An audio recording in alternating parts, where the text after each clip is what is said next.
What's your reaction to the latest? Well, let me just say, first of all, J.J. Watt is one of the greatest players who ever lived, right? But I'm very curious at this moment to hear from Key, because Keyshawn Johnson, you're a person with a lot of experience in football, and I'm curious to know your point of view before I chime in. Well, I would say this is not a bad day for the Houston Texans or J.J. Watt. J.J. Watt deserves to be given an opportunity to go to a winner, a perennial winner. Let's say, for instance, there's a Tampa Bay Buccaneer team out there that's looking for him, or a 49ers team, or a Seattle team, or a team like the Kansas City Chiefs, somewhere he can win and have an opportunity to be a champion. He's done everything else. I think when you hear the word released, the first thing people go, oh my God, they released J.J. Watt, the greatest player in Texans history.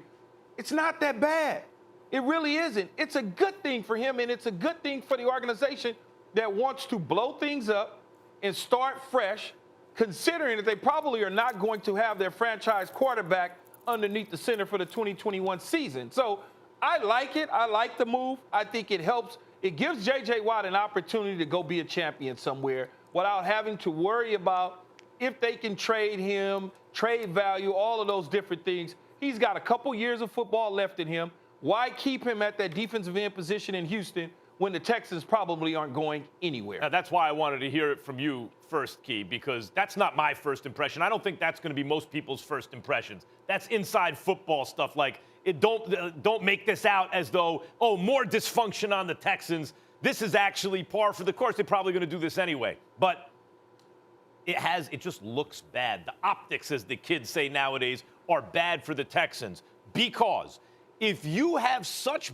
beef with Deshaun Watson, who has a sterling reputation on and off the field of play as a winner, a champion, a leader, the face of a franchise, since college, right? He sprinkles his magic pixie dust everywhere, and everyone believes in themselves and they can win. The way he carries himself is the way you want your franchise quarterback to be. He's the envy of every team in the league, with the exception of maybe the Chiefs, who has a guy even better, right?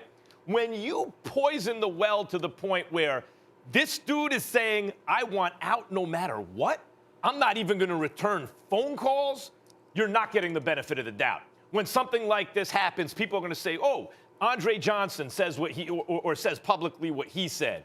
People are looking at that, whoa, J.J. Watt now is coming out. When he said, it's not simply like the news comes out. He tweets out directly, I want you to hear from me, everybody, the team released me. You know, that is shots fired by the greatest offensive player in their history in Andre Johnson and the greatest defensive player in their history, J.J. Watt.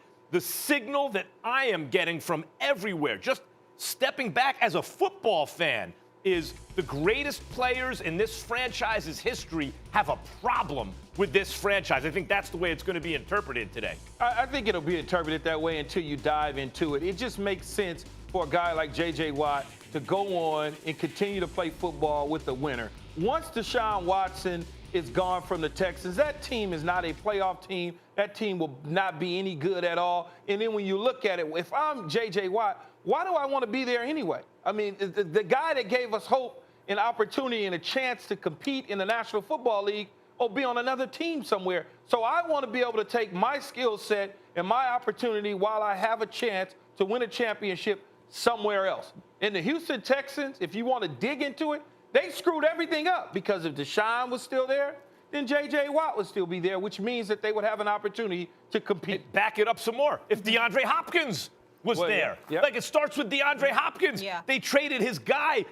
Could you imagine Joe Montana finding out on ESPN somehow that they had traded Jerry Rice? Like, could you, you have Deshaun Watson and DeAndre Hopkins in their prime? Well, clearly, Max, though, they screwed that up. We all kind of know. We're revisiting the history of this. We already know that Jack Easterby and Cal McNair completely screwed everything up with the DeAndre Hopkins trade, along with Bill O'Brien, who was in charge at the time, with not having any conversations with Deshaun Watson to figure out. Here's so interesting. I tell people this all the time. If it was a money thing, you can always go to your quarterback and say, we have to redo you. Will you take a little bit less so we can keep your number one receiver?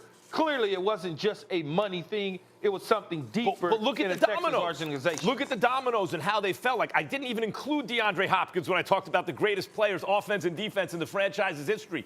It starts with DeAndre Hopkins. Then the next domino to fall, like you go, Andre Johnson says something. Deshaun Watson now wants out. J.J. Watt is not doing the team any favors when he's tweeting out to his fans directly, I want you to hear it from me.